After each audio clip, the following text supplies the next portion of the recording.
Salut à tous et bienvenue dans le deuxième vlog de stage. Alors aujourd'hui on est mardi, il est à peu près 13h, et 13h30 plutôt, et je vais vous raconter un peu ce que j'ai fait cette matinée.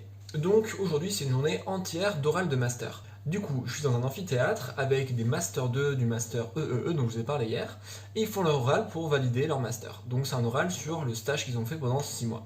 Les sujets ils sont super variés, c'est des oraux qui durent à peu près une vingtaine de minutes, un peu plus, avec 15 minutes d'oral, non, 12 minutes d'oral et 12 minutes de questions.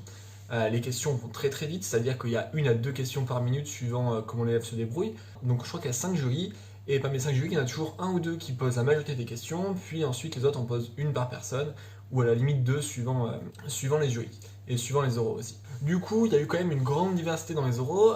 Aujourd'hui, il y a eu 5 oraux, il me semble, c'est ça, qui vont de la croissance musculaire chez les manchots royales et la liaison avec la saisonnalité, à l'effet pratique musical sur le comportement prosociaux des enfants. Donc ça, c'est est-ce que la musique influe sur les comportements prosociaux des enfants. Les comportements prosociaux, ça ressemble un peu à de l'altruisme en fait. Du coup, pour ça, par exemple, ils ont évalué différents critères. Comme les tâches de partage et les tâches de coopération. Ils ont regardé si les élèves qui étaient dans un programme où ils faisaient de la musique chaque jour avaient une meilleure coopération et un meilleur partage dans les différentes tâches.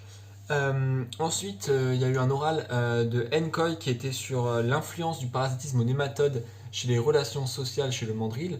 Quelque chose qui est super intéressant aussi. C'est plus de la primato, donc moi ça m'intéressait un peu plus. Enfin, il y a eu Audrey qui travaillait sur l'effet multigénérationnel et les influences parentales sur les capacités d'adaptation des perdrix rouges.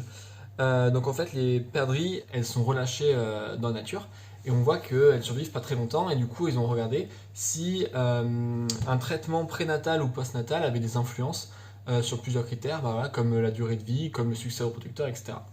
Et enfin, il y a eu Zoria Lys qui travaillait sur les propriétés syntaxiques de la communication chez le grand dauphin.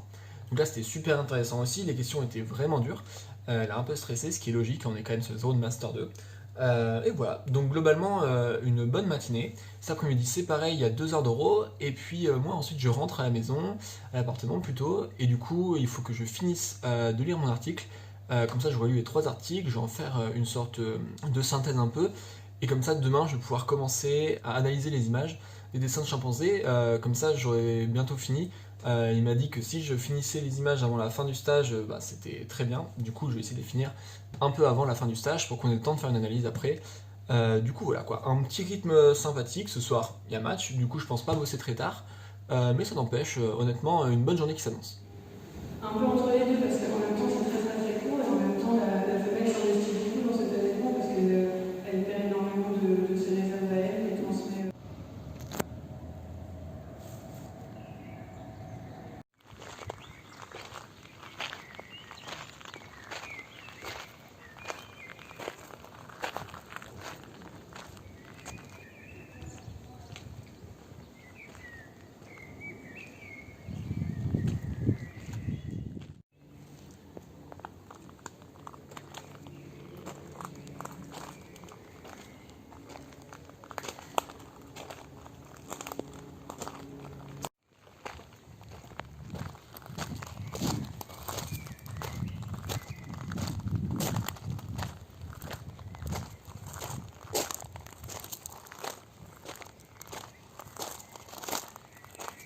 Ça y est, ma journée est enfin finie. Alors du coup, qu'est-ce que j'ai fait cet après-midi? Donc cet après-midi, on avait encore 4 euros de master, de 14h à 16h. Là, cette fois-ci, sur des sujets encore variés. Donc on a eu Jingwoo qui a parlé de l'évolution des organisations sociales chez les marsupiaux. Ensuite, on a eu Swan qui a parlé de l'impact de l'environnement océanographique sur le comportement de recherche élémentaire chez les phoques à capuchon. On a eu Guy. Guy, il a parlé de la performance vocale chez les rouges-gorges et les différences entre les mâles et les femelles, et il n'y en a aucune. Et enfin, il y a eu Théo. Théo qui a parlé de l'influence des ressources nutritives et hydriques sur le comportement de thermo- et hydrorégulation chez les lézards, et notamment, enfin en général chez les ectodermes, mais notamment chez les lézards. Du coup, comme vous pouvez voir, c'est relativement encore très varié. Du coup, c'était une journée avec 5 et 4, avec une dizaine d'euros aujourd'hui. Très très intéressant, ça m'a appris plein de choses. que ce soit en termes de culture biologique, enfin culture générale, en rapport avec la biologie, mais aussi voilà, en termes de comment ça marche la méthode d'un oral, sachant que je vais être mené à en faire, donc c'est cool de savoir quel type de questions il y a, etc. Du coup, ouais, c'est super enrichissant. Et puis ensuite, j'ai fini du coup les oraux et à 16h, je suis allé au jardin botanique qui était juste à côté. Et du coup, vous avez vu les images, c'était vraiment magnifique. Et ensuite, je suis rentré.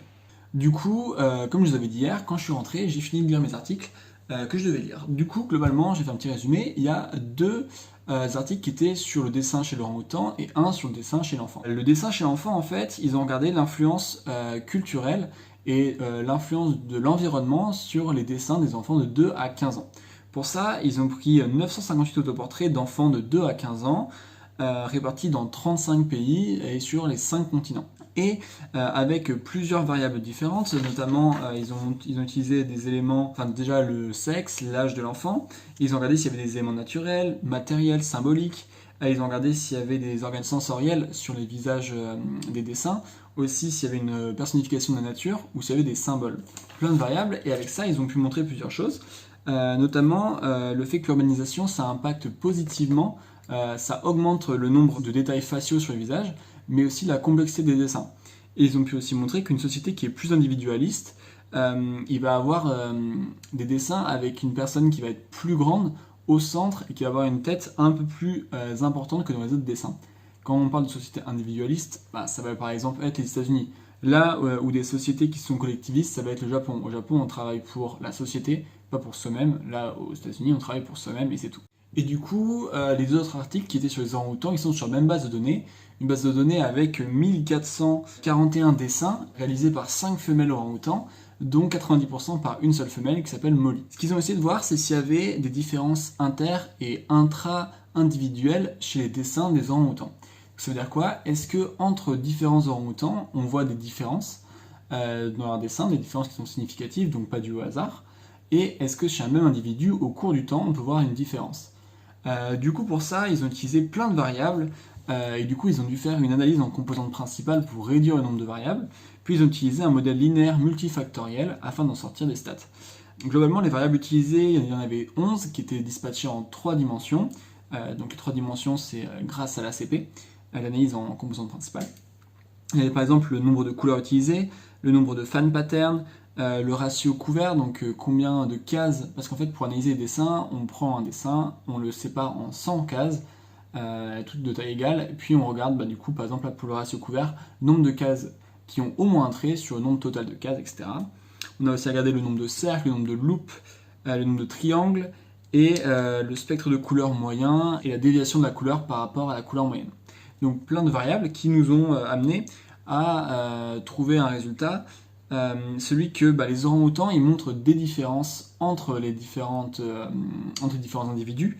Par exemple, il y a des individus qui ont des couleurs préférées, et ça peut dépendre de plein de trucs, ça peut dépendre de leur personnalité, de leur émotion interne à un moment donné, de leur motivation ou de leur habilité cognitive.